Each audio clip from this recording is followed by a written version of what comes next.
Bueno, Mónica nos visita desde Puerto Madryn. Sí, así es, desde Puerto Madryn. Bueno, un bienvenida, gusto. ¿Dejaste las ballenas para venirte acá a la gran ciudad?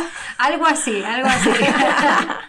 Pero bueno, la situación lo ameritaba, así que... Lo ameritaba, porque que ni dudarlo. El miércoles presentaron el libro en La Plata, ¿no? Exactamente, el miércoles presentamos el libro allá. La verdad que una tarde hermosa, muy emotiva.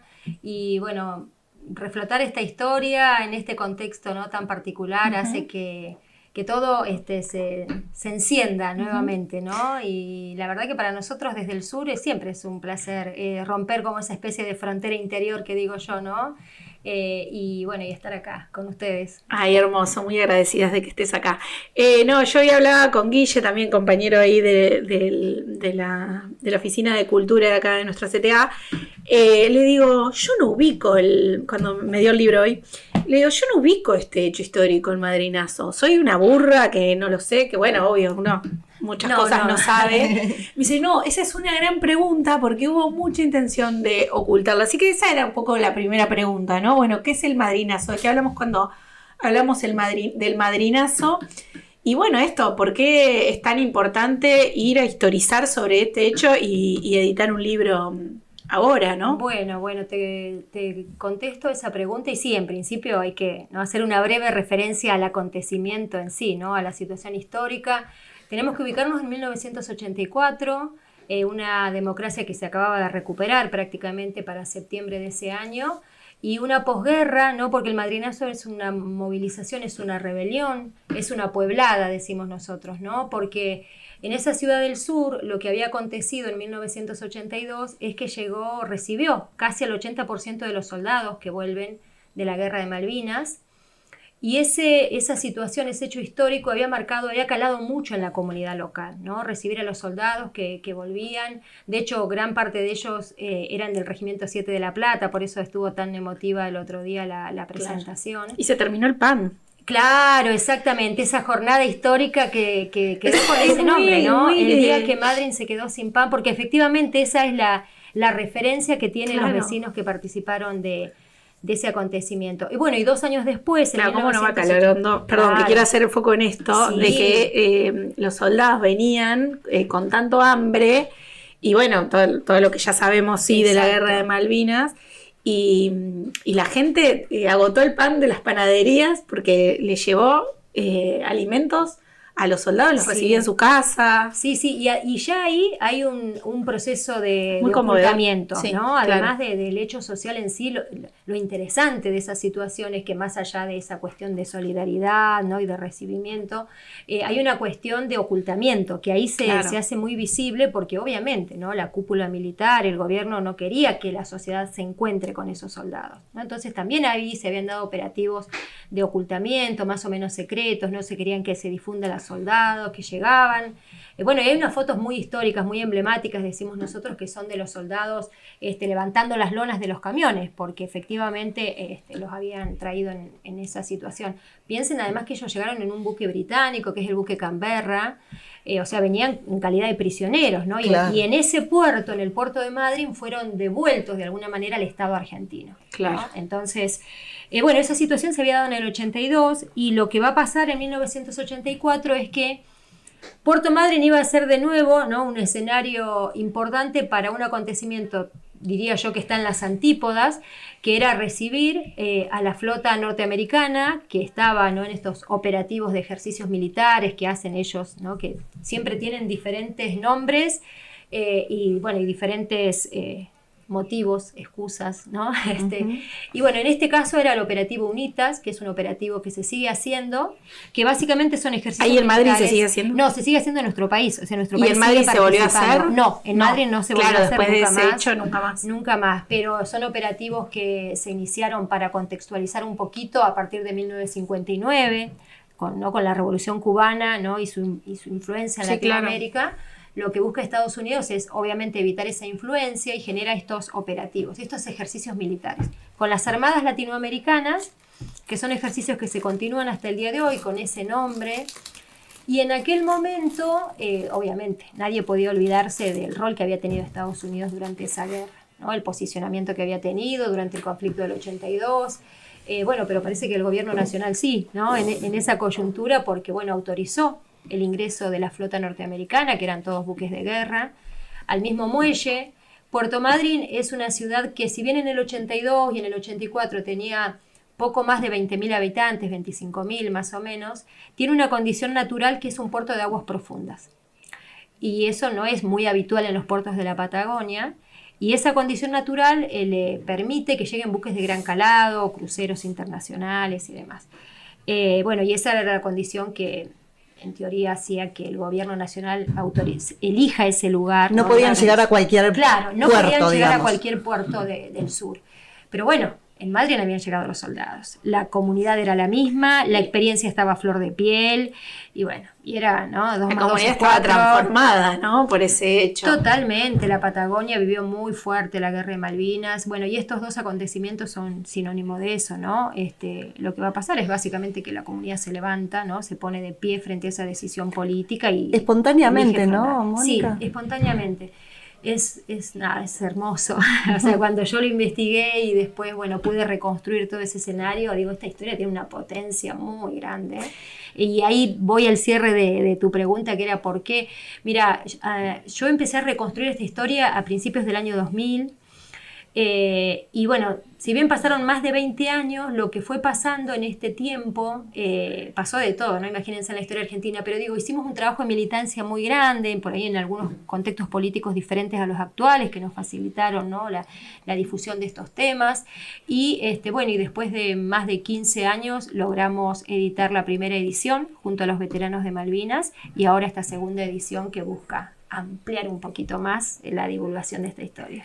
Mónica, tenemos saludos, pero antes de leerlos yo te quería preguntar, porque el día que lo presentaron en La Plata también fue muy emocionante, porque estuvieron los veteranos organizados, que en La Plata son muy fuertes, la organización es muy fuerte, sí, muy, ¿no? muy sí, poderosa. Sí. El Centro de Excombatientes Islas Malvinas, en un lugar muy importante también, que es el Regimiento 7, desde el que ellos partieron hacia las islas.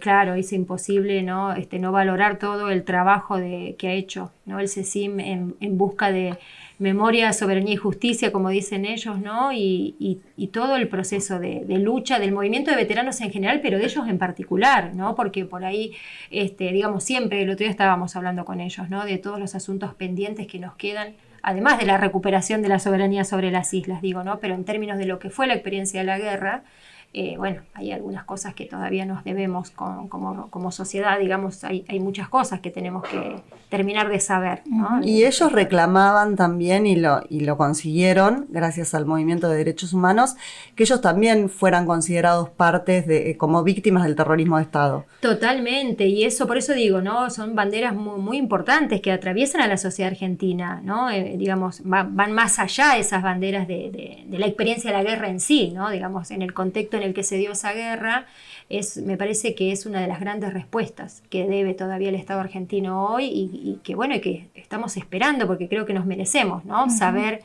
qué efectivamente fue lo que pasó ahí, conocemos de su lucha, acompañamos esa lucha y bueno, y ojalá que en algún momento tengamos respuestas para esas cosas y para otras, ¿no? Porque, bueno, como toda guerra tiene sus asuntos, ¿no? Que todavía no llegan al común de la sociedad argentina en términos de conocimiento, digamos. Bueno, y bueno, como decía, yo no lo leí, pero estuve hojeando un poco el libro hoy y veo, bueno, que hay recortes periodísticos, hay muchísimo material fotográfico y también está el testimonio, ¿no? De quienes estuvieron ahí. ¿Qué te quedó así como marcado, como anecdótico, que nos chusmes un poquito de alguna de las charlas esas que tuviste? Mira, han sido tantas y tan hermosas que me voy a quedar en esta oportunidad con la que se dio el otro día en la presentación del libro en La Plata, porque tuvimos la enorme fortuna, no dudo que tuvimos la enorme fortuna, hasta yo en términos personales, porque estaba ese día de la presentación una de las vecinas que fue una de las hacedoras ¿no? En términos colectivos, ¿no? Pero digo, una de las grandes militantes de esa pueblada.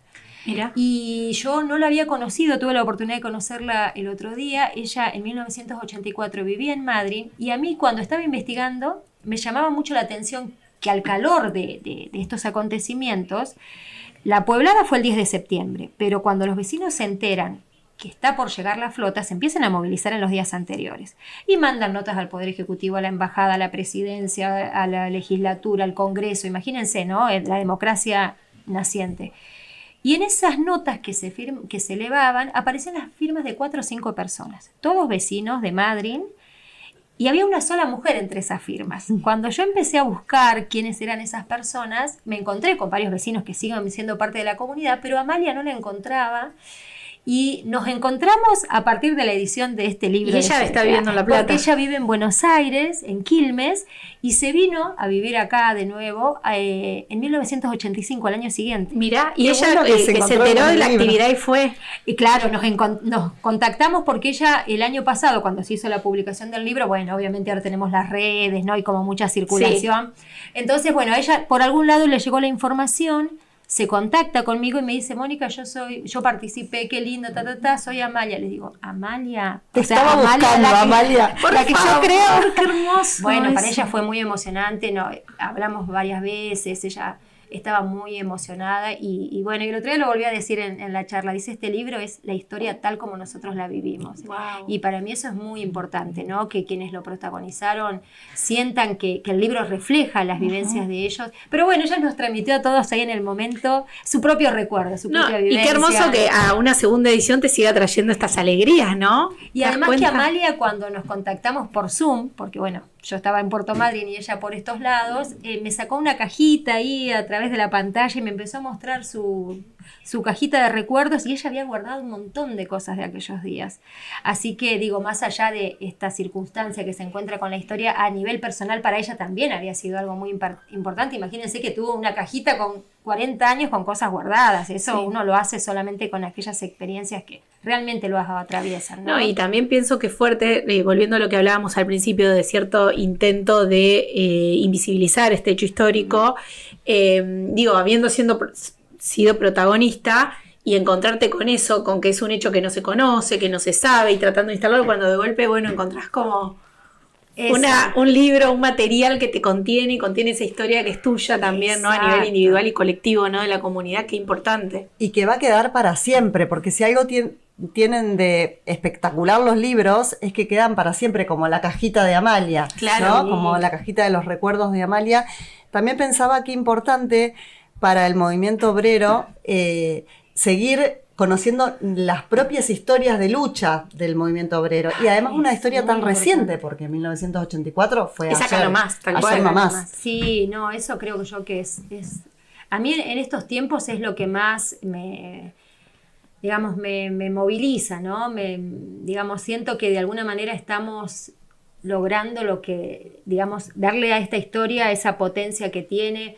El año pasado, por ejemplo, para los 40 años se colocó a través de la organización de ATE y de CTA de Madryn una placa en el muelle, ¿no? Aquí estuvieron los trabajadores defendiendo la soberanía, algo que a mí me ponía la piel de gallina.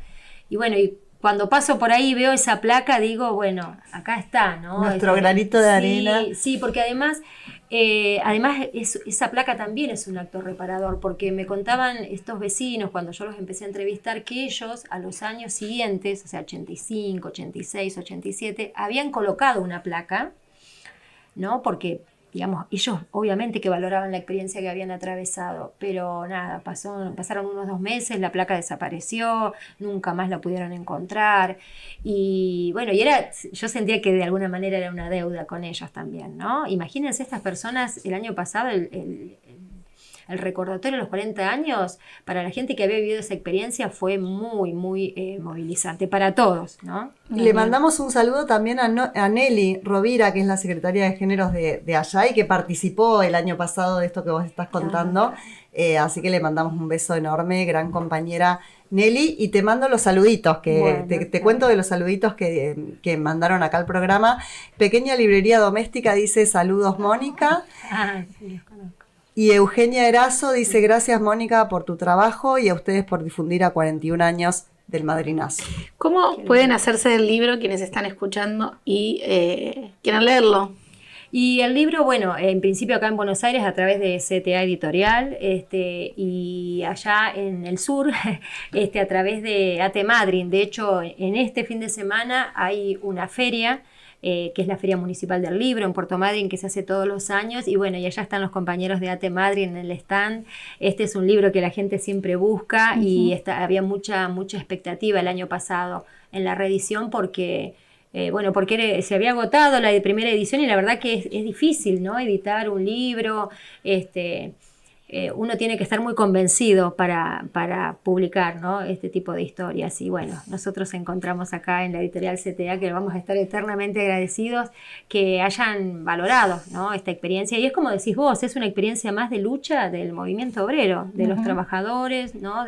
Del colectivo que siempre está buscando las maneras de resistir a las políticas de los diferentes gobiernos, ¿no? Y en este caso, vinculado con la coyuntura de la dictadura, la democracia, Malvinas, pero también con el imperialismo de Estados Unidos, que ya en los años 80, bueno, en ese tiempo también muy fervientemente, ¿no? Es el contexto de la Guerra Fría y demás, o sea, siempre merodeando, ¿no?, por las aguas del sur, siempre buscando motivos para incursionar en las aguas jurisdiccionales de los diferentes países, y eso hace que, bueno, uno mire esta historia y mira la realidad y uno va encontrando, ¿no?, puntos de encuentro, diálogos, y bueno, frente a ese contexto nada mejor que esto, la experiencia histórica anterior de la que uno se nutre para de su propio devenir. Sí, no, y además que las historias así de puebladas, de revueltas, de trabajadores y trabajadoras, ¿no?, siempre son muy inspiradoras, ¿no?, para la tarea que hay que hacer. Totalmente. Así que bueno, muchas gracias, Mónica, por escribir el libro y también por estar aquí en nuestro programa. Por favor, gracias a ustedes, gracias a la audiencia.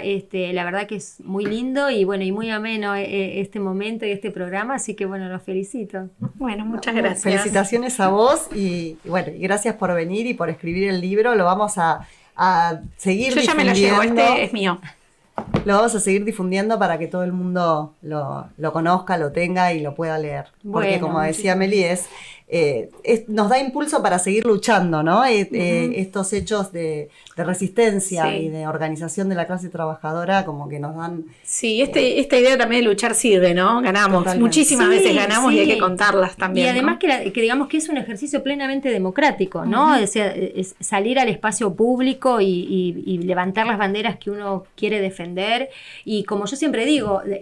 tomar conciencia, ¿no?, y dimensionar que nosotros somos capaces de revertir la historia muchas veces, ¿no? Si esos vecinos de Madryn no salían a la calle, otra hubiese sido la historia, definitivamente, ¿no? Pero bueno, con esto nos dieron un gran ejemplo. Y denunciar también la soberanía marítima, totalmente, ¿no? También es importante. Sí, porque siempre hay excusas, digo yo, porque bueno, no tengo ninguna duda que es así, ¿no? De los grandes países para incursionar en las aguas jurisdiccionales de los demás, violentar esa soberanía, ¿no? Porque son decisiones que no siempre representan, ¿no?, a la sociedad, digamos, los gobiernos no siempre toman decisiones que son representativas de lo que la sociedad está pensando. Y bueno, y además en este caso... yo seguiría charlando, me van a tener que parar, pero en este caso, por ejemplo, lo que pasó también en esa rebelión popular fue que para responder, digamos, a esa movilización, lo que hace Estados Unidos, los buques, los marines yanquis, es con las banderas de contraincendios del buque, larga chorros de agua a presión sobre la gente. Para expulsarlos, ¿no? Para expulsarlos, para correrlos hacia atrás en el muelle. Y eso es un acto de represión de un país extranjero sobre la población de... Claro, ¿no? Entonces es como que si uno mira esas situaciones y les da como esa lectura histórica y política del momento, es decir, realmente... Es más grave todavía. Es más grave todavía. Por lo tanto, hace que la pueblada engrandece la lucha, ¿no? También, o sea, uno va buscando diferentes aristas, pero bueno, el madrinazo tiene unas experiencias muy, muy lindas, bueno, como esta comisión de la que yo hablaba hace rato, es decir, la capacidad de organización, ¿no? La capacidad de organización me resultó admirable a mí, la verdad, y bueno, y por eso quise plasmarlo en una investigación que después se convirtió en un libro, y bueno, y acá estamos. Difundiéndolo. Muchísimas gracias, Mónica. Gracias, Mónica. Gracias.